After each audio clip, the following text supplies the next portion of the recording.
राज्याचे महसूल मंत्री आणि अमरावतीचे पालकमंत्री चंद्रशेखर बावनकुळे यांच्या विरोधात अमरावतीमध्ये प्रहार जनशक्ती पक्षाने जोरदार आंदोलन केलं। मोर्शी इथे झालेल्या एका कार्यक्रमात शेतकऱ्यांसाठी नौटंकी करणाऱ्या आमदारांवर त्यांनी केलेल्या टिप्पणीमुळे प्रहारचे कार्यकर्ते संतप्त झाले आहेत। नेमकं काय घडलं आणि या घटनेची पडसाद कसे उमटतात पाहूया। अमरावती शहरात आज राजकारण तापलं आहे।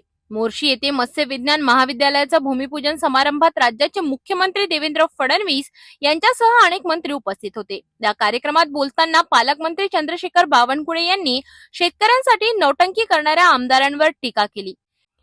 या टीकेचा इशारा थेट माजी मंत्री आणि प्रहारचे नेते बच्चू कडू यांच्याकडे असल्याचे मानले जात आहे।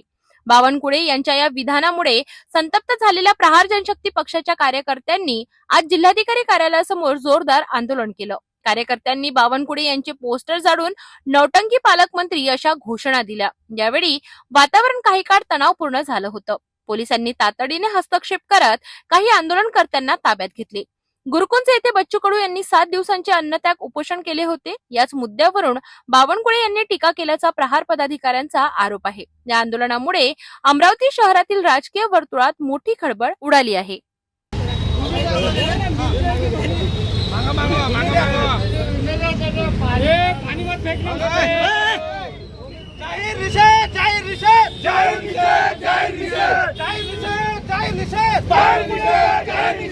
शेतकऱ्याचा अपमान करणाऱ्या बावनकुळेचा,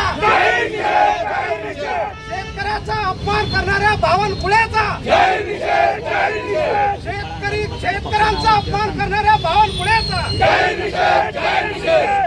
जवान, जय किसान, जय जवान, जय किसान, जय जवान, जय किसान।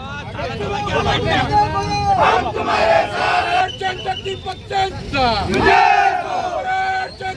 मोर्शी येथे केलेल्या टीकेमुळे पालकमंत्री बावनकुळे यांच्या विरोधात प्रहारने एल्गार पुकारला आहे। हे प्रकरण इथेच थांबणार नसून भविष्यात या वादाचे आणखी पडसाद उमटण्याची शक्यता आहे।